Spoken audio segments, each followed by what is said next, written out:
À 13h36, je voulais revenir aussi avec vous sur ce qui s'est passé le 1er avril. On en avait beaucoup parlé sur Europe 1. Fabrice Balanche, maître de conférence à l'université de Lyon 2, agressé par une vingtaine de militants masqués d'ultra-gauche qui avaient fait donc irruption dans son amphithéâtre en plein cours, le forçant à quitter les lieux en hurlant des insultes sionistes, racistes, islamophobes. La scène avait été filmée, avait soulevé l'indignation de François Bayrou et Elisabeth Borne.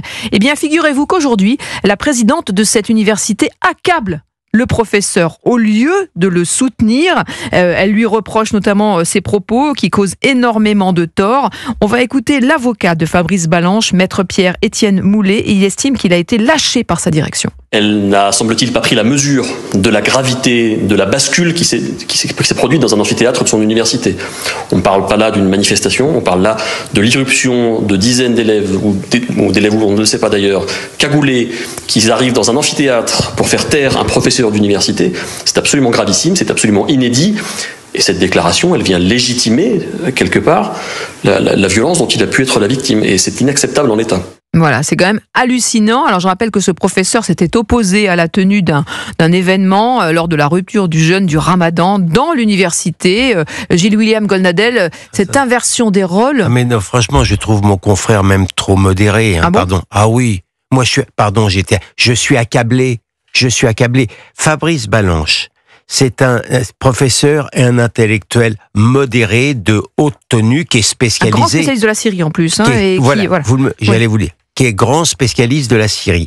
Il s'est conduit avec un courage et une placidité remarquables quand vous avez eu des voyous islamistes encagoulés rentrer dans son amphithéâtre, le traité de tous les noms, sionistes, etc. Il est parti dignement, sans être en colère. Il est parti dignement. Il s'est conduit de manière héroïque, avec simplicité, mais de manière héroïque. La présidente l'accuse d'avoir tenu des paroles affligeantes. Ce sont ses propos complotistes et délétères pour l'université.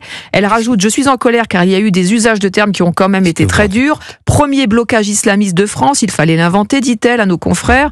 Ne pas avoir été étonné que cette interruption tombe sur ce collègue-ci au vu de ses positionnements sur Gaza. Un désaveu public d'une violence institutionnelle inédite.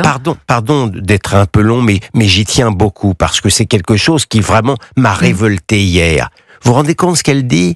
Je ne suis pas étonné par rapport à ce qu'elle a dit à Gaza.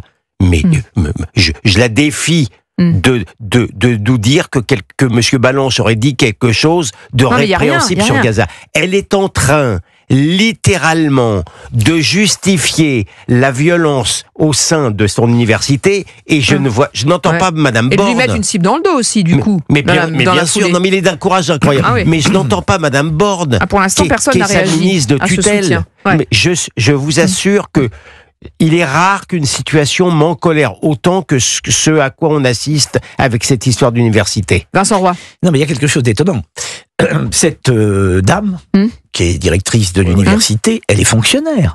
Bon, si on trouve les propos qu'elle tient sur le professeur inacceptables, qu'on s'en occupe. De la même façon, les élèves, les étudiants, qui ont traité de sionistes, on les connaît. C'est à la ministre de trancher, selon vous ? Non, c'est à la ministre, non seulement de trancher sévèrement et de sanctionner tant la directrice de l'université que les étudiants qui ont traité leurs professeurs de sionistes ou je sais pas quoi.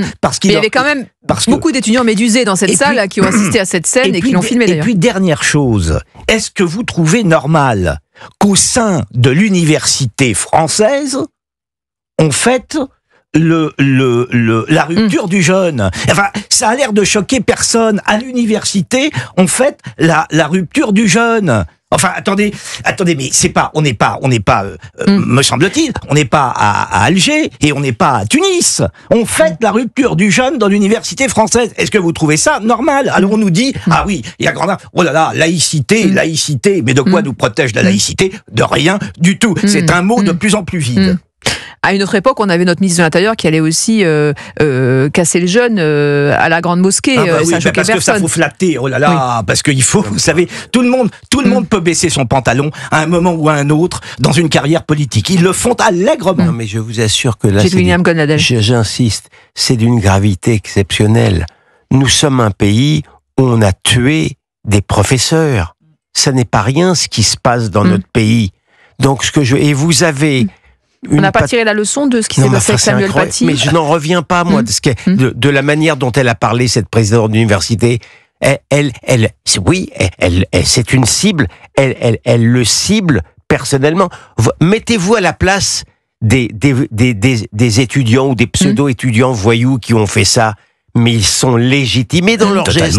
Ils devront recommencer dès lundi matin à 9h. C'est quoi? C'est une minorité bruyante, finalement, qui parvient à imposer la censure par l'intimidation et par, pression. C'est ce que j'appelle la dictature de la minorité. Et l'idéologie, manifestement, elle est porteuse d'une idéologie, très sincèrement, pour moi, pro-islamiste. Oui, j'ai pas d'autre explication. Il va y avoir un conseil d'orientation dans lequel, évidemment, le professeur sera convoqué, semble-t-il, pour devoir se justifier. C'est le monde et lui, évidemment, il a saisi un avocat, je pense qu'il va se saisir du sujet. Non, mais il est très... Balanche, il est à la fois très courageux et en même temps d'une modestie et d'un calme olympien. Moi, franchement, il m'inspire une très grande admiration.